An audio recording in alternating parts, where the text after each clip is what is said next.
Hello everyone, I am Yizhou Wang. I am a PhD student at Northeastern University, and I'm very glad to be here to present our work accepted by WACV 2025.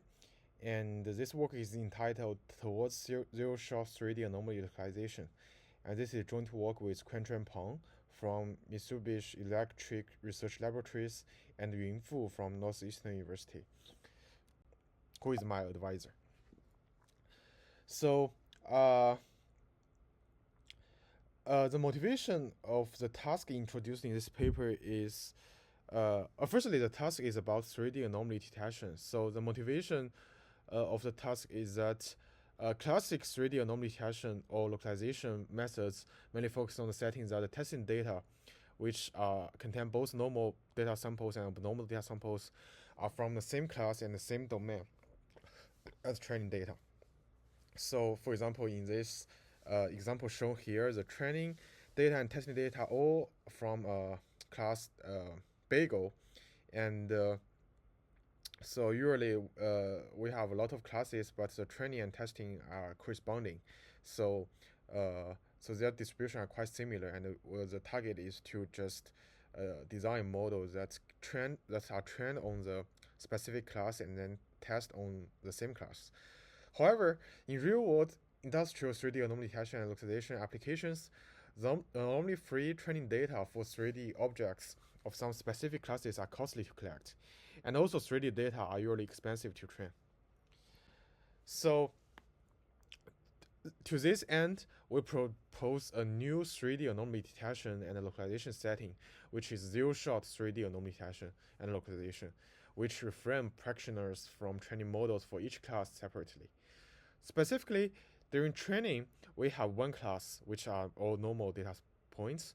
But in testing, we may have multiple classes, and we want our designed model that are trained on one class, but in testing, it can be applicable to different classes. And so during training, anomaly-free data from one target class are used, but during testing, the model is required to detect and localize anomalies from other classes. So, for example, in the screen shown here is the example. The training data is bagel, and testing data contains carrots, cookie, and dollar, etc.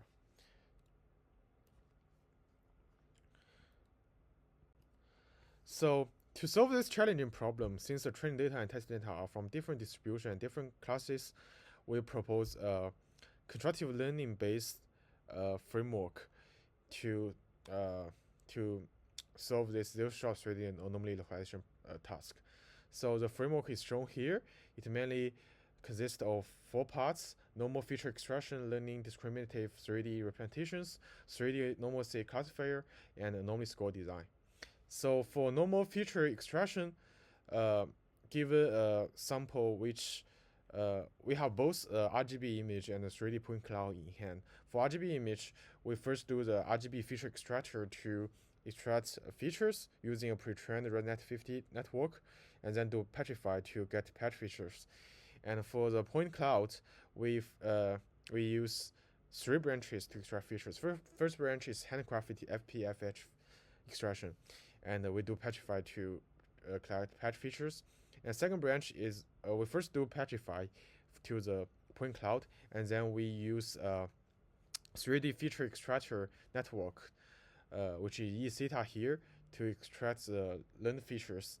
And since the data is normal samples, we only have normal sample in hand in training, so all the patches are normal. In other words, they are like smooth and regular normal surfaces patches. And so to mimic the testing time anomaly cases, we design a pseudo-anomaly generation module to generate pseudo-anomaly patches via creating some pseudo-anomaly areas. So for those pseudo-anomaly patches, we also do use the same network E-theta to extract its learned features, and we view it as negative samples. And for the normal patches features, we view it as positive samples, and then we can do a contrastive learning. And also to further prevent the learned feature of normal patch feature from being too similar to the handcrafted FPFH features. We design a representation disentanglement loss here as well to regularize it. And we also train a 3D normalcy classifier, which is doing binary classification between the normal patch sample and the pseudo-anomaly patch sample. And the final anomaly score is a combination of the normal classifier based score and the distance based score.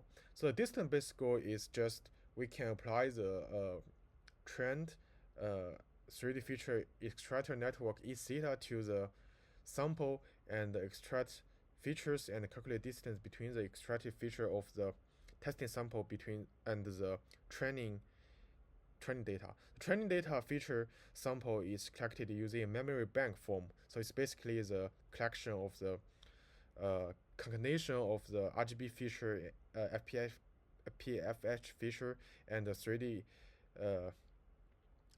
learned feature of the training data. So it actually stored in a memory bank, and after coset selection is a representation coset marked as M here. So for the pseudo-anomaly generation part, we leverage the inductive bias at random networks. In this paper, we are astonished to find that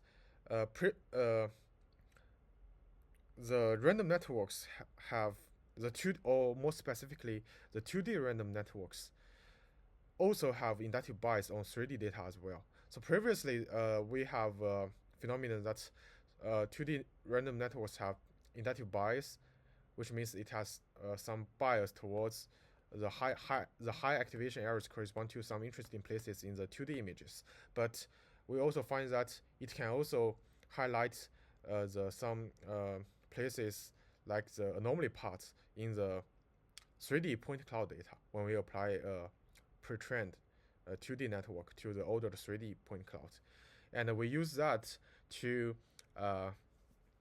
apply on the use a random network to apply on the task irrelevant data and then attach it to the normal sample patch to create a pseudo anomaly. So here is some equations of the losses in the framework. For example, the binary classification loss, which is standard cross entropy loss, and the distance based score, which is basically using the nearest distance between the testing patch feature and the normal training memory bank features. And the classification based score is actually the if it's the anomalous classifier classify it as anomalous part, we label it 1, and if it's normal, we label it as near to 0. So also we do a 3D input perturbation by using the gradient of the maximum softmax score, which is actually a technique in anomaly detection literature. So the final anomaly score is the combination of both the distance-based score and the classification-based score. So the dataset is a most classic and popularly used MVT-C3D anomaly detection dataset. So the dataset contains 10 classes of industrial objects over 4,000 high-resolution scans, and for each data sample, it has both XYZ and RGB format. Anomaly types contain contamination, cut, bend, combined, color, etc. And there is some noise in the background in the data samples. So here is the result. So we achieved state-of-the-art results on nearly all the cases in the zero shot setting, and it's better than the baselines, including back to the feature and the 3D SR, which are the state-of-art 3D anomaly detection and localization methods.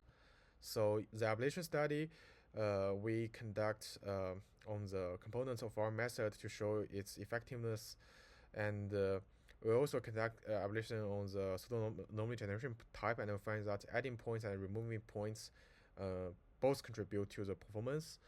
And Also, we find that use a random CNN to generate inductive bias is the best, and our work can also work on training data when training data is multivariable. In other words, it has multiple classes which are normal, and our method can also work better than the baselines. Yeah, that's all. Thanks for the listening. And if you guys have any questions, feel free to email me. Thank you.